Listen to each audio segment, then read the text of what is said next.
Another miraculous aspect of the Quran is that it revealed beforehand a number of important events that would occur in the future. The 27th verse of Surat Al-Fath, for example, gave the believers glad tidings that they would conquer Mecca, which was then under the occupation of pagans.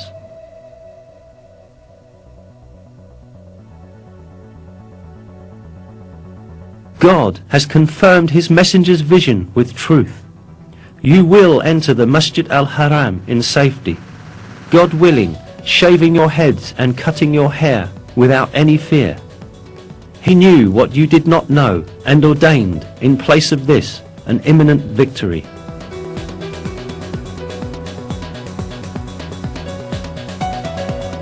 In close consideration, the verse is seen to announce yet another victory that will take place before the victory of Mecca.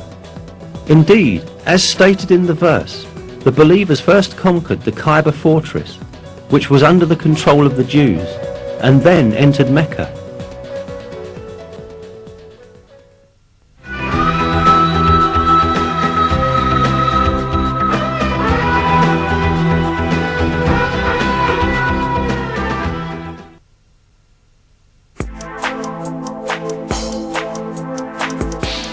Another piece of news that the Quran gives about the future is found in the first verses of Surat Ar-Rum. In these verses, it is stated that the Byzantine Empire had met with a great defeat, but that it would soon gain victory. The Romans had been defeated in the land nearby, but after their defeat, they will themselves be victorious in a few years' time. The affair is God's from beginning to end.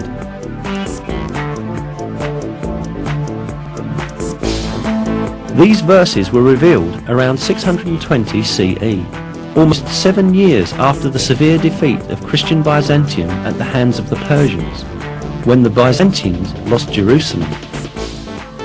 Yet it was related in the verses that Byzantium would shortly be victorious. In fact, Byzantium had then suffered such heavy losses that it seemed impossible for it even to maintain its existence, let alone be victorious again.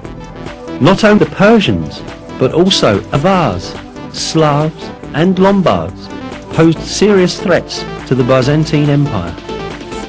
The Avars had come as far as the walls of Constantinople.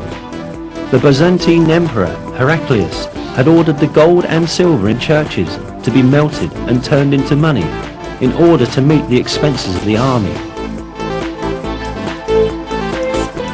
Many governors had revolted against Emperor Heraclius, and the empire was on the point of collapse.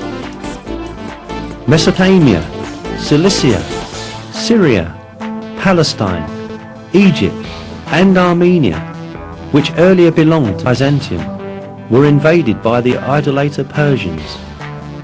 In short, everyone was expecting the Byzantine Empire to be destroyed. But right at that moment, the first verses of Surat Ar-Rum were revealed, announcing that Byzantium would gain triumph in a few years' time. Around 7 years after the revelation of the first verses of Surat Ar-Rum, in December 627 CE, a decisive battle between Byzantium and Persian Empire was fought at Nineveh, and this time the Byzantine army surprisingly defeated the Persians. A few months later, the Persians had to make an agreement with Byzantium, which obligated them to return the territories they had taken from them. At the end, the victory of the Romans, proclaimed by God in the Quran, miraculously came true. Another miracle revealed in these verses is the announcement of a geographical fact that could not be discovered by anyone in that period. In the third verse of Surat Ar-Rum, we are informed that the Romans had been defeated in the lowest region of the earth. This expression, Adna el-Ard in Arabic, is interpreted as a nearby place in many translations. Yet, this is not the literal meaning of the original statement, but rather a figurative interpretation of it. The word Edna in Arabic is derived from the word deni, which means low, and ard, which means world. Therefore, the expression Edna el Ard means the lowest place on the earth. Most interestingly, crucial stages of the war fought between the Byzantine Empire and the Persians, when the Byzantines were defeated and lost Jerusalem, had really taken place at the lowest point on earth. This specified region is the basin of the Dead Sea, which is situated at the intersection point of the lands belonging to Syria, Palestine and Jordan. The Dead Sea, lying at 395 meters below sea level, is the lowest region of the earth.